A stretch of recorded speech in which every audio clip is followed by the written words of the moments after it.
amigas y amigos, hoy estamos en un episodio muy importante de la encuesta Es lo mío, ya que le vamos a dar seguimiento a la elección presidencial y hoy vamos a terminar con este análisis de cómo fue la jornada electoral, cuáles fueron los momentos claves y decisivos que vivimos ayer en los conteos rápidos del INE y el avasallador triunfo de la candidata electa a la presidencia, la doctora Claudia Sheinbaum. Y en esta conclusión de análisis electoral también vamos a platicar con nuestro amigo el licenciado Héctor Llerena, quien es especialista en estrategias de comunicación política y también es licenciado en Mercadotecnia por el Tecnológico de Monterrey y ha sido profesor en el ITAM, en la UNAM y en la UAM y cuenta con más de 15 años de experiencia en el diseño y desarrollo de estrategias y campañas de posicionamiento para gobiernos, partidos políticos e instituciones. Héctor, ¿cómo estás? Bienvenido. Muy bien, Ana. ¿Cómo te va? Bien, pues estamos aquí, venimos desvelados, ¿no? De que estuvimos viendo, aquí todos platicamos en el set, el conteo rápido del PREP del INE, y pues tenemos ya la información de que tenemos el triunfo tan importante, con tanta ventaja de la doctora Claudia Sheinbaum. ¿Cómo ves que sucedió esta jornada electoral? ¿Qué piensas? Platícanos. Pues mira, yo creo que nos deja varios aprendizajes, ¿no? O varios puntos que pudiéramos resaltar. La Condesa o San Pedro o la Americana no son México. Claro. ¿No? México es un país mucho más complejo, lo estamos viendo, y que la gente votó por la continuidad del López Obradorismo, ¿no? Yo creo que es muy interesante ver cómo influyó quizá mucho más un tema emocional que un tema racional al 100%, ¿no? ¿Cómo lo sabemos? ¿Qué sucede en las campañas? ¿No? Ahora que vemos el triunfo tan avasallador de la doctora Claudia Sheinbaum, que hasta el momento en los conteos rápidos hay alrededor de 30 puntos de diferencia entre la doctora y Xóchitl Gálvez, que es el segundo lugar. ¿Crees que el equipo de Xóchitl Gálvez esté reflexionando? ¿Qué está pasando ahorita? Porque aquí nosotros en Grupo Impacto estuvimos midiendo desde hace ya un buen rato, desde antes de las precampañas incluso, y siempre vimos que había una diferencia muy amplia pues entre las dos candidatas, pero ahora es una realidad, lo estamos viendo en el PREP del INE. ¿Y crees que se sienten sorprendidos? ¿Crees que ya sé que Xóchitl sabía aceptar la derrota y la victoria de la doctora Claudia Sheinbaum, pero ¿cómo estarán en el equipo de Xóchitl Gálvez en este momento? Bueno, primero, te quiero felicitar porque tú fuiste una de las dos empresas que tuvieron las encuestas más precisas, las que más se acercaron en este caso y que marcaron esta diferencia que nadie la quería creer, ¿sí? Yo creo que esto habla es un efecto de realidad, esto siempre va a existir en las campañas, el efecto que al final la realidad se va a imponer. Y por lo que comentas, yo creo que la oposición tuvo 6 años para poder entender lo que estaba pasando en el país. ¿Por qué la gente votó por López Obrador? ¿Por qué López Obrador mantuvo los porcentajes de aprobación que tuvo? Sí, que dicho sea de paso, y lo hemos venido también señalando en este podcast, son muy similares al porcentaje con el que Claudia Sheinbaum está cerrando su votación, ¿no? Son muy similares los porcentajes de aprobación del presidente a los que va a tener Claudia Sheinbaum como votos. ¿Qué opinas también porque lo platicábamos, o sea, es un triunfo importantísimo, porque también en la Cámara de Diputados y la Cámara de Senadores nosotros previmos que iba a haber también una mayoría pues suficiente para que entre los partidos de la coalición puedan aprobar cualquier ley que el Ejecutivo pues proponga. ¿Y qué piensas de esto? ¿No? Bueno, pues mira, a ver, funcionó el plan C del presidente. Yo creo que sus adversarios nunca lo han dimensionado justamente al presidente, lo han tratado mal en ese aspecto, no lo han visto como el estratega electoral que es. Aquí estamos viendo que tiene esos tamaños, que pudo refrendar un triunfo incluso más alto que el que él tuvo en 2018, ¿sí? Porque yo estoy convencido, o sea, el presidente no estuvo en la boleta, pero estuvo en la cabeza y sobre todo en la emoción de la gente que votó en este caso. Y es algo que la oposición va a tener que entender de alguna manera, ¿no? ¿De qué está hecho este México? Sí. México que estuvo desatendido, un México que ha estado todavía sin mucha atención, pero ¿por qué siguen prefiriendo a Andrés Manuel López Obrador, al López Obradorismo, a Morena en este caso. Yo creo que eso va a ser muy interesante. Claro, porque vemos la amplia ventaja con la que ganó la doctora Claudia, la presidencia de la República, y vemos también la mayoría que tienen en el Congreso los partidos Morena, PT y Verde, que con eso pues ya tienen una mayoría donde no necesitan negociar con ningún otro partido de la oposición cualquier ley que se vaya a poner. Y eso la gente siempre le hemos tenido miedo, ¿no? Y ya sucedió. El plan C, como dices, funcionó. Sí. Yo creo que es un riesgo de cualquier forma, ¿no? ¿Crees que es un riesgo esto? Pues bueno, vamos a ver qué van a hacer el presidente Claudia Sheinbaum con ese poder que les ha dado la gente ahora. Sí, es cierto que esto es un tema de democracia, efectivamente la gente votó ahí, pero ¿qué van a hacer con todo ese poder? Porque además esta Cámara que viene va a convivir un mes todavía en el tiempo en el que López Obrador va a ser presidente. ¿Qué va a hacer López Obrador con este mes en la Cámara? Podría aprobar todo lo que está guardado ahí en los archivos del legislativo y puede someter lo que quiera, vaya, ¿no? Decía yo de broma hoy en la mañana, le puede cambiar el nombre al país si quiere, ¿no? Mañana nos podemos llamar otra cosa. Tiene esa mayoría en el Congreso y en los congresos de los estados. La mayoría de las encuestadoras preveíamos el triunfo de la doctora Claudia Sheinbaum desde hace ya muchos meses atrás. Algunas no preveían tanta diferencia, pero sin embargo las que menos diferencia le daban pues eran 20 puntos, es una diferencia abismal en millones de votos incluso. ¿Y tú crees que esto a qué se debió? Porque platicábamos un poquito antes de empezar, que te decía, pasaron las precampañas, los meses de campaña, y parece ser que la oposición nunca movió sus números en las encuestas, ¿no? Pasó tiempo, dinero y esfuerzo y no sucedió nada pues relevante, ¿no? La diferencia entre la doctora y Xóchitl es abismal. Entonces, ¿hay oposición en México? No hay. Sabemos que ahorita me recuerda a los tiempos del PRI, donde el PRI tenía todo y estamos viendo un Morena con el Congreso, con la presidencia, con la mayoría de los estados de la República. Ves pintado el mapa ahorita que lo están poniendo en la tele y casi todos guindan, ¿no? Entonces, ¿qué piensas tú? Me llama mucho la atención este tema de la oposición en México, que para que haya equilibrio de poderes debería de haber una oposición real y parece ser que no la tenemos, ¿no? Creo que la oposición cayó en la trampa del presidente de la polarización. En esta polarización que hizo que tuviéramos dos grandes burbujas, ¿no? Con población, con gente, con una conversación en donde solamente estaban hablando entre ellos. La oposición, yo lo que vi es que todo el tiempo estaban con este mecanismo mental que tiene el ser humano que se llama el sesgo de confirmación, que es estar escuchando y estar solamente aceptando las cosas que van de acuerdo con lo que tú crees. ¿Sí? La oposición se la pasó solamente verificándose entre sí que todas sus hipótesis eran reales. Claro. Y llegaron a creerse muchas cosas. ¿Sí? Esto sucede también entre la gente que está a favor de López Obrador. El problema es que ellos son más. Ya lo vimos, ¿no? Muchos más. Son muchos más. Claro. ¿Sí? Pero este fenómeno de la polarización que creó dos burbujas, yo creo que la oposición lo compró totalmente, se metió en su burbuja, se empezaron a hablar entre ellos y decir, sí, es que lo que nosotros estamos diciendo, esto es lo correcto, eso es lo que está bien, la gente debería hacer esto.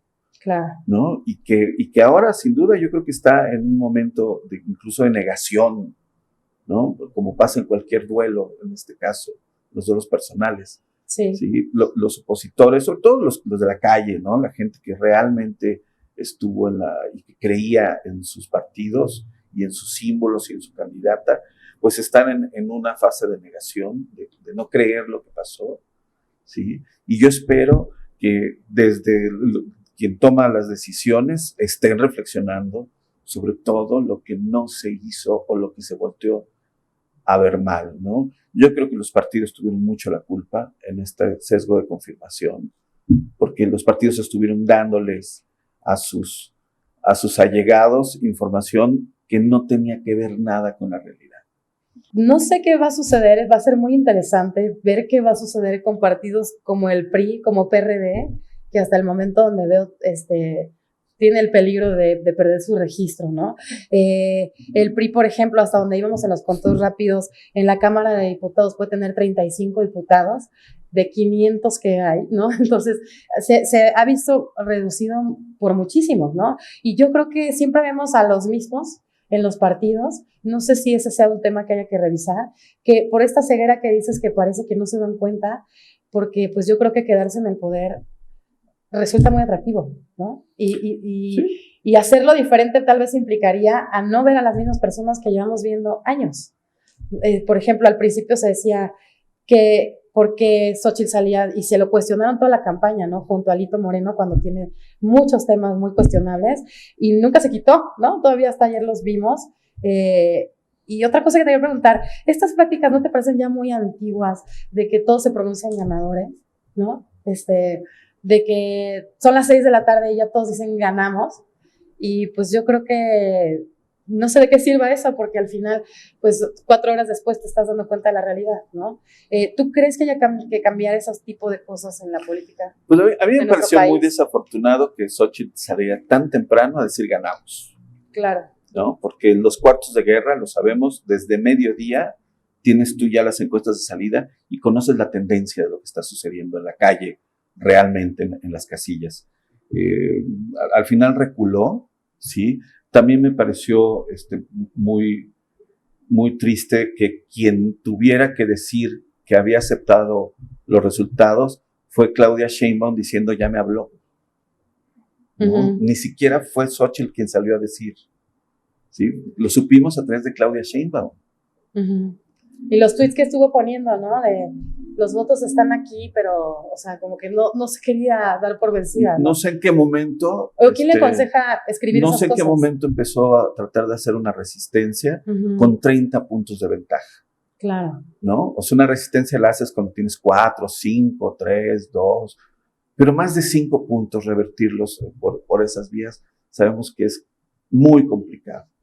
Y que la imagen que vimos de Xóchitl y lo que dicen de ella y lo que se dijo y lo que vimos toda la campaña es que es como muy franca, muy directa, y está como lenguaje encriptado de su tweet, como que, y al final, pues de todos modos, la diferencia, como tú dices, es tan abismal que se ve mal eso, ¿no? Son errores, al final lo vimos salir que salió a aceptarlo, ¿no? Ya mucho más con una postura democrática, igual que Taboada, en su momento, que Taboada también salió con esto de ya ganamos. Sí, todos. Sí. Todos.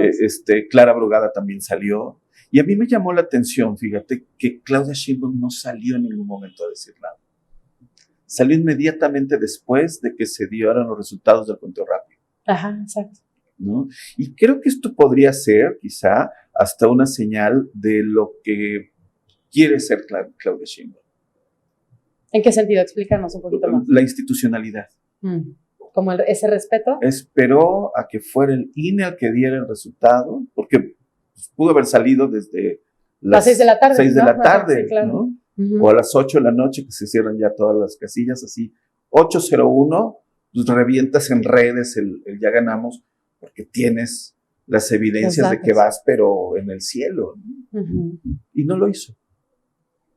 Es una buena señal. Yo creo que puede ser una señal, digo, no sé, la verdad no sé qué vamos a ver con Claudia Sheinbaum, pero creo que esto de haber ganado, o de que todo se perfila que va a ganar con más votos que López Obrador, también le puede generar otro carisma a ella.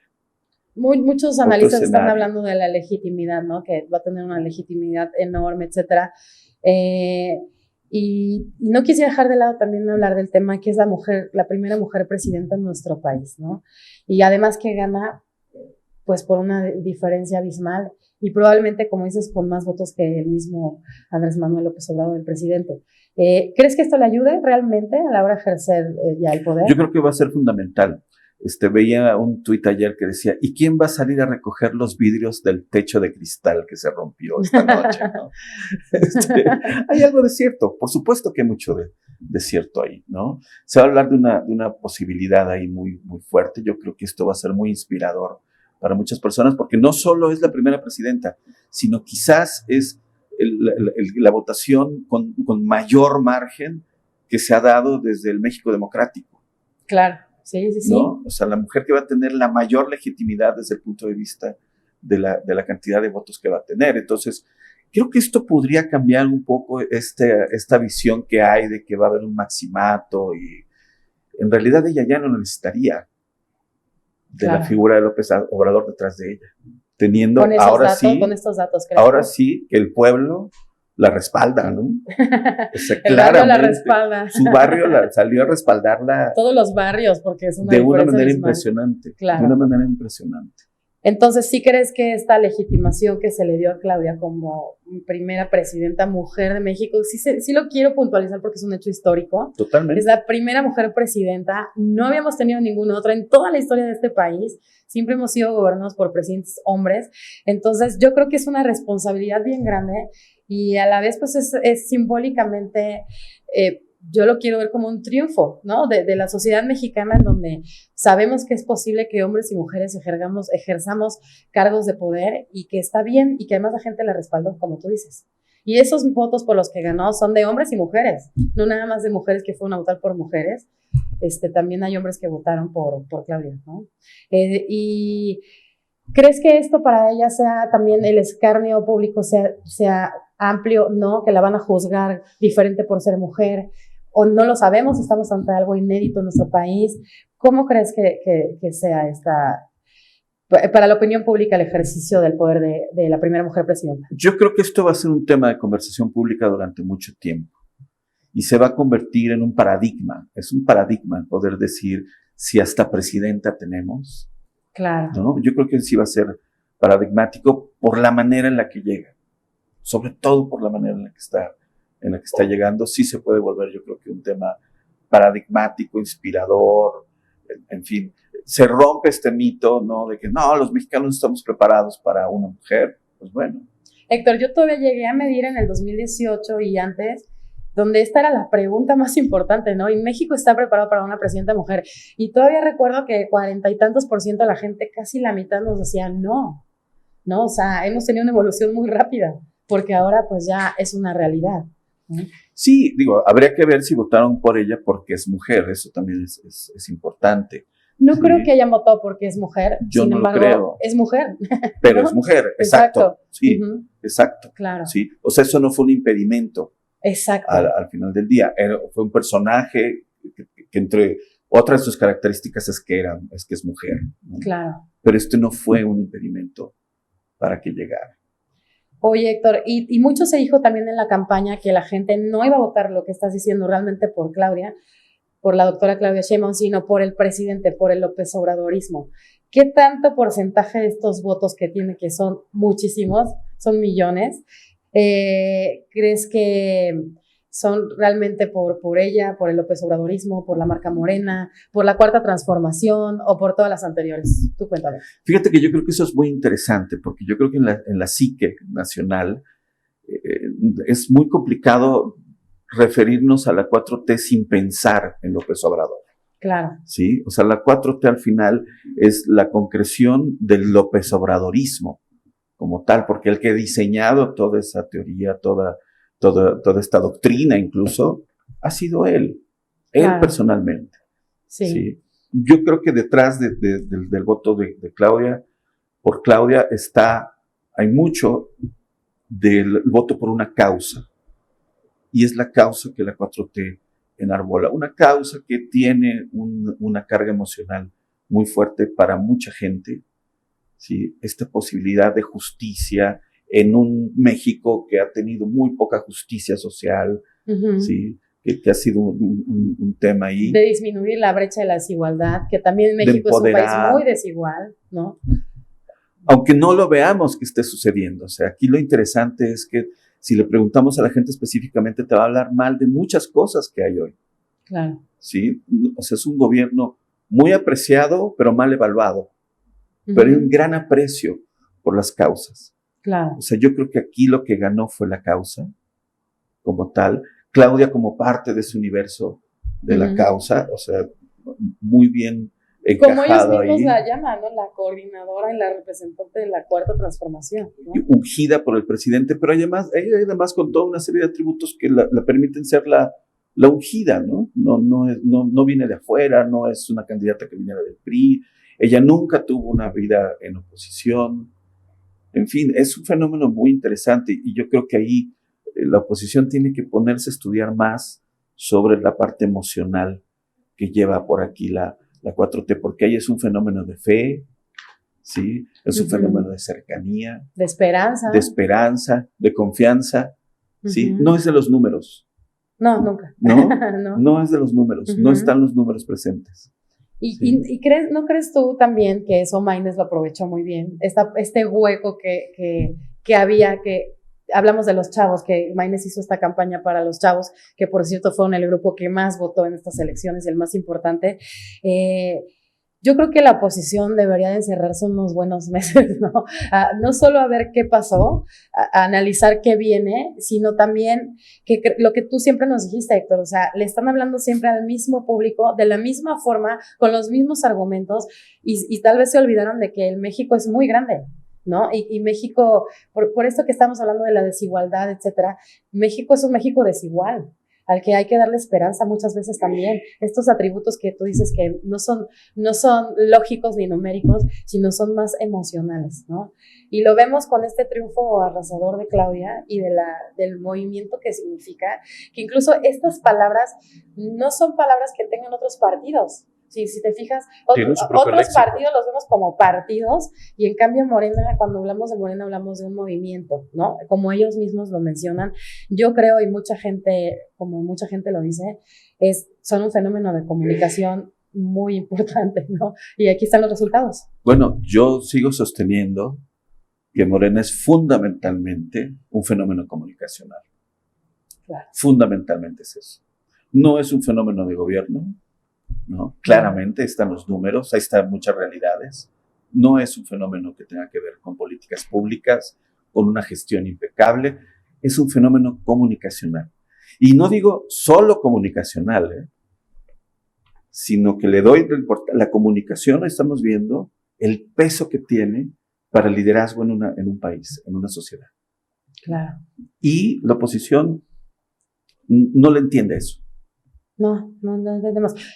Así como en la parte de Morena hablamos de causas, movimiento, etcétera, cuando vemos a la coalición, pues vemos partidos políticos desgastados por el mismo ejercicio del poder y por todos los antecedentes que tenemos los mexicanos de qué no ha estado bien y qué sí.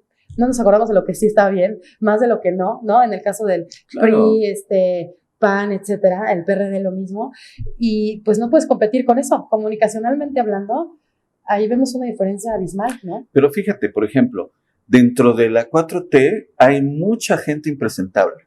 Sí, no digo que no. Mucha gente impresentable, o sea, tenemos, por ejemplo, los señalamientos que hubo contra Rocío Nale, ¿sí? Que se le mostraron documentación eso, y ella nunca salió a contestar nada más que me están atacando, porque sabía cómo jugaba aquí la parte emocional. No, y lo que decíamos, ¿no? O sea, tantos temas de corrupción y no puedes creer que eso no le haya impactado en las urnas. No, porque lo que ellos tienen es una causa, y una causa vuela mucho más allá de esta parte racional. Que eso fue lo que le faltó a Xochitl. Xochitl nunca tuvo una causa, que sí la tuvo Maynes. Maynes sí tuvo una causa. ¿Cuál fue la causa de Maynes? La causa de Maynes fue el dibujarle a un público en específico, muy bien determinado, ¿sí? Una idea de país que ninguno de los otros se lo estaba dando. Exacto.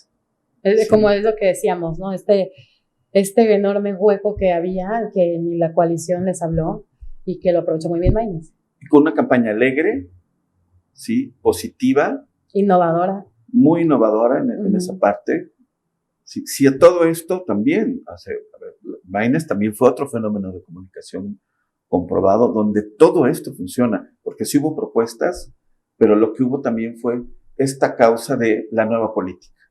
Lo explotó muy bien y aparte escogió a su público.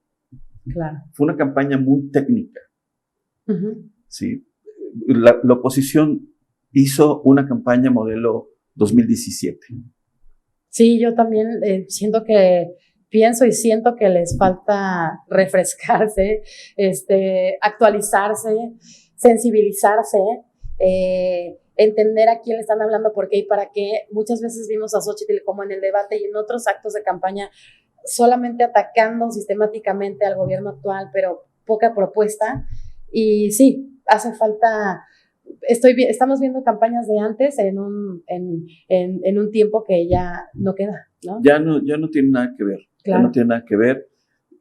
En ese aspecto se necesitan campañas mucho más profesionales. Sí. Sí. Qué bueno que lo dices. ¿Qué tan profesionales vimos a las campañas? Tú dinos, Héctor. Pues yo creo que, por ejemplo, la campaña de Morena, y siempre lo dijimos aquí, fue muy estratégica. Muy estratégica, sí. Si quieres tú aburrida, pero no estaba para ser divertida en ese aspecto. Pero hicieron lo que tenían que hacer justo, ¿no? Sincronizaron a todos los gobernadores. Nadie salió a decir nada que no fuera lo mismo que ya estaba en el guión, porque sabían que eso funcionaba.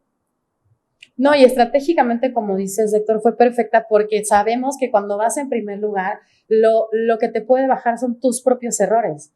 Y podemos decir que la campaña de Claudia y la candidata a la doctora Sheinbaum no tuvieron errores que les costaran puntos.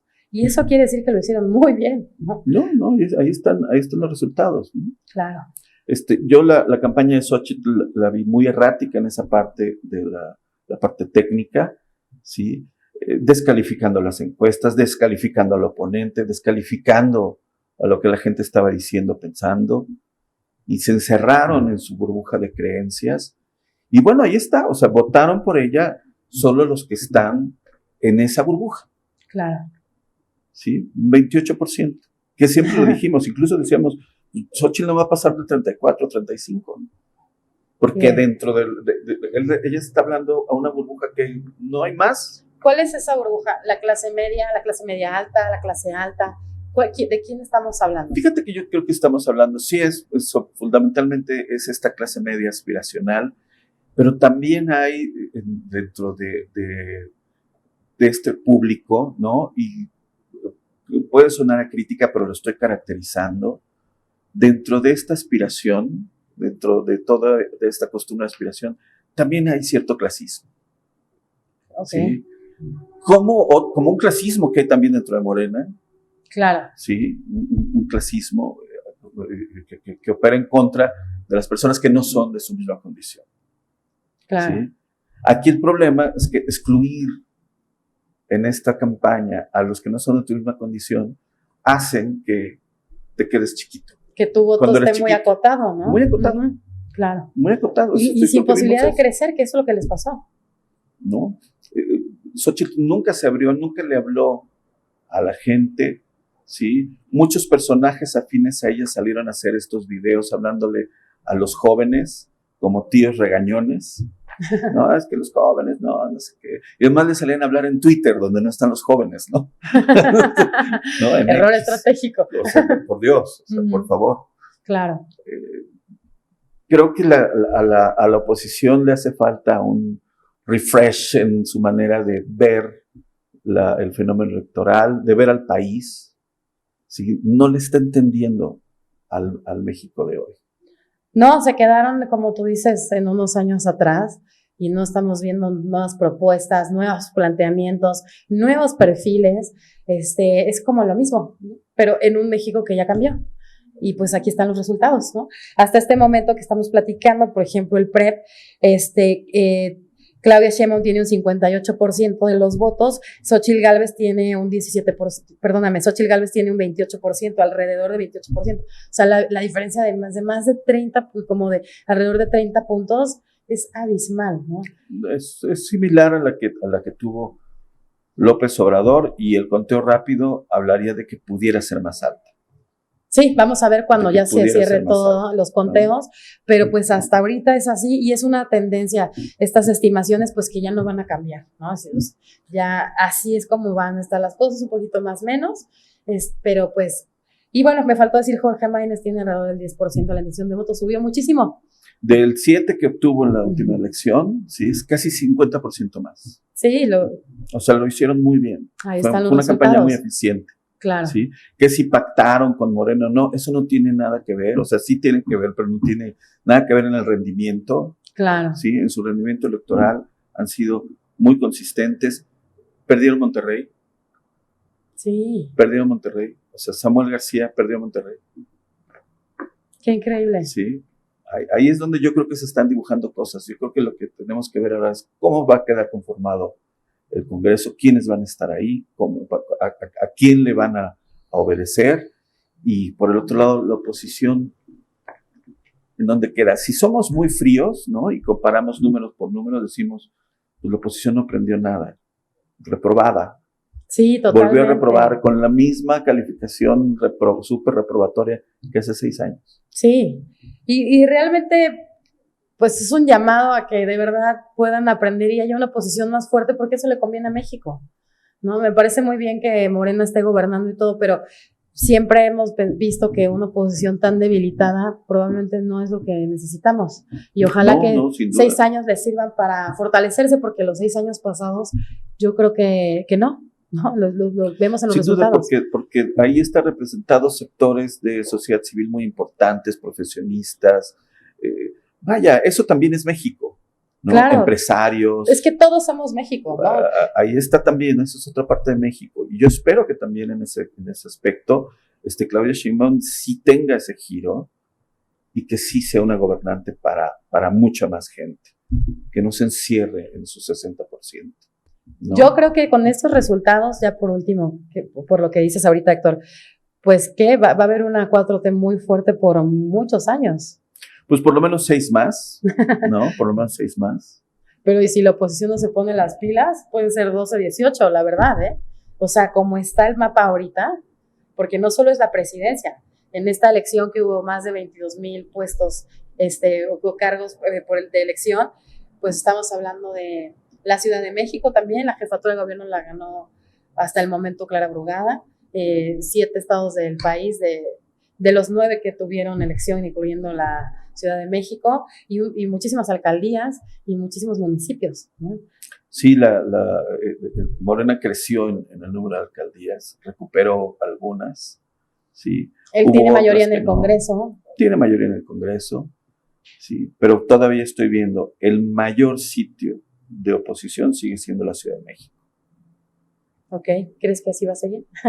Pues sí, somos pues yo espero, crítico, ¿no? Necesitamos estos equilibrios, necesitamos que, ¿no? Y si se van con este tema de los plurinominales, sí, pues van a desaparecer las representaciones de esas minorías también. Claro. Es muy peligroso. Pues sí, necesitamos, bueno, yo creo que la oposición tiene mucho que reflexionar en estos momentos, ¿no? Y la sociedad civil, la sociedad civil, porque creo que los partidos en esta ocasión usaron a la sociedad civil.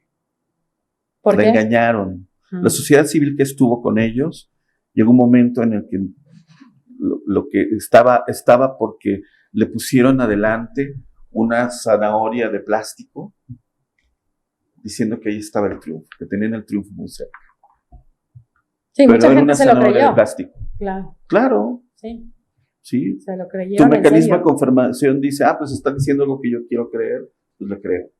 Claro. Y ya por último, como nosotros también somos una casa encuestadora, Héctor, te diría que las encuestadoras siempre hemos sido muy criticadas, nadie nos cree, pero te podría decir que en esta elección la mayoría hicimos nuestro trabajo, porque todas, si no es que todas, las encuestadoras serias sabíamos y dábamos una ventaja importante en la presidencia a la doctora Claudia Sheinbaum, y es lo que estamos viendo en este momento, ¿no? Sí, sin duda. Yo creo que hubo un muy buen trabajo de las encuestadoras. Hubo incluso mucha autocrítica y hubo mucha revisión acerca de lo que estaban pasando. No todas fueron lo más precisas, ¿sí? Y hablando, por ejemplo, de las encuestadoras serias, pues sin duda, digo, ahorita tenemos a 2 que son las que más se acercaron al resultado, pero que además lo traían constantemente. Sí. ¿No? Ustedes estuvieron publicando desde hace meses una diferencia muy grande, ¿no? Que me acuerdo que yo te decía, oye, ¿de verdad? ¿Es en serio? ¿Es en serio? Sí, bueno, tú ya me decías, es que es lo que nos está saliendo. Uh-huh.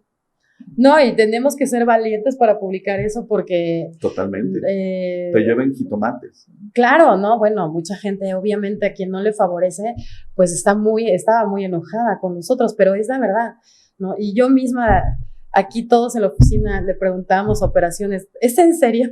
Y todos, ¿no? Y te pones la diadema y la verdad es que sí. Desde hace muchos meses, de cada 100 personas, 60 nos decían Morena, 60, 70 nos decían Morena, doctora Claudia Sheinbaum, ¿no? Y fíjate, ya como comentario, es como si vas al doctor, te haces tú unos análisis y dices que tienes cáncer. Y quiero que digas, no, esto no es cierto. ¿Sí? Y no digas, bueno, voy a hacerme otra. No, simplemente lo quito y por ahí alguien me entrega una, que quién sabe cómo salió, que dice, no, usted está muy sano. Ah, esta es la que quiero. Claro. Esta es la que yo quiero.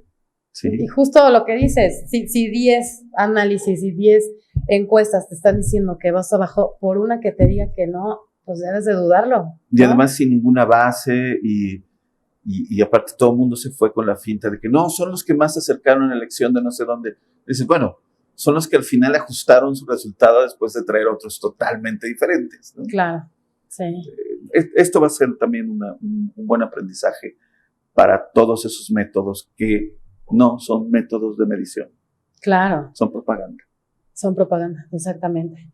Por último, Héctor, una conclusión danos de este importante hecho histórico de las elecciones presidenciales de nuestro país en 2024. Bueno, que hay una parte muy importante de la sociedad activa, de la sociedad política mexicana que sigue sin entender al país, ¿sí? Que se va a seguir dando de frente, pero que atrás de ellos vienen muchas personas que les han dado su confianza y que creo que no la han respaldado. Y que hoy, por ejemplo, yo creo que estamos viviendo en una parte de la sociedad la gran decepción, están en shock, están en este sentimiento de pérdida que no tendría por qué haber sido así. Y que esto puede desinflar a mucha gente que hoy participó genuinamente, que entregó tiempo, esfuerzo, su corazón, y que no debería ser así, por culpa de algunos en el poder, que lo que llevaron fue agua a su molina, porque además ellos ya tenían asegurados sus plurinominales. Claro. Ellos ya tenían asegurados sus plurinominales. Sí, la mayoría de los personajes que vimos en la televisión, en la campaña oposición, tienen hoy asegurado un lugar en el gobierno, ¿no? Pero pues se me hace irresponsable porque, como tú estás diciendo, representan la intención y la voluntad de millones de personas también. Y ojalá se los tomaran más en serio, ¿no? Pero también creo que están en un modo supervivencia, ¿no? O sea, se está hundiendo el barco y pues están agarrándose de lo que pueden. Y precisamente lo que necesitas es a la gente de tu lado. Y vamos a ver si les vuelven a creer. A creer, claro. Y segunda cosa que yo pondría para finalizar, hay que legislar acerca de la intervención del presidente y de todos los funcionarios públicos que tienen influencia en la gente, sobre todo lo que es durante campaña, porque la ley dice que no deben hacerlo, pero no hay castigo. ¿Sí? En ese aspecto yo creo que sí fue una campaña desigual. ¿Sí? No sé hasta dónde esto determinó que haya triunfado o no, ¿no? Habría que verlo, pero fue muy desigual en ese aspecto. La capacidad de comunicación, de intervención y de influencia del presidente fue justo lo que él se quejó y por lo que se crearon estas leyes hace 12 años. Claro. Sí, lo comparto contigo también. Y pues yo, lo único para concluir, nos diría a todos los ciudadanos que estemos pendientes, sobre todo de ver que se cumplan estas propuestas y promesas que nos hicieron en campaña, que nos hacen en campaña, no solo en la presidencia, sino también los gobernadores de los estados, los congresos federales también, y las alcaldías, porque yo creo que esa es nuestra chamba de aquí en adelante, a que vuelva a haber elecciones para saber realmente si vamos a dar un voto de premio o de castigo, y pues que también seamos ciudadanos muy activos, no solamente a la hora de votar, sino en el transcurso de el ejercicio del poder de los gobernantes que elegimos, pues ver que cumplan lo que nos dijeron y pues así tener un voto más informado y más razonable, ¿no? Muchas gracias, Héctor, por habernos acompañado todas estas elecciones, tantos episodios que hicimos para analizar esto. Nos vamos a seguir viendo y te lo agradezco mucho que hayas estado aquí con nosotros. Al contrario, gracias. Fue muy interesante la reflexión. Gracias y gracias a todas y a todos por acompañarnos en esta temporada electoral de La Encuesta es lo mío, en donde dimos seguimiento al inicio, en medio y al final y a estas elecciones de todas las campañas presidenciales de gobernador y estatales y del Congreso. Muchas gracias, yo soy Ana Laura Arroyo, gracias por estar aquí y nos vemos a la próxima. Bye, bye.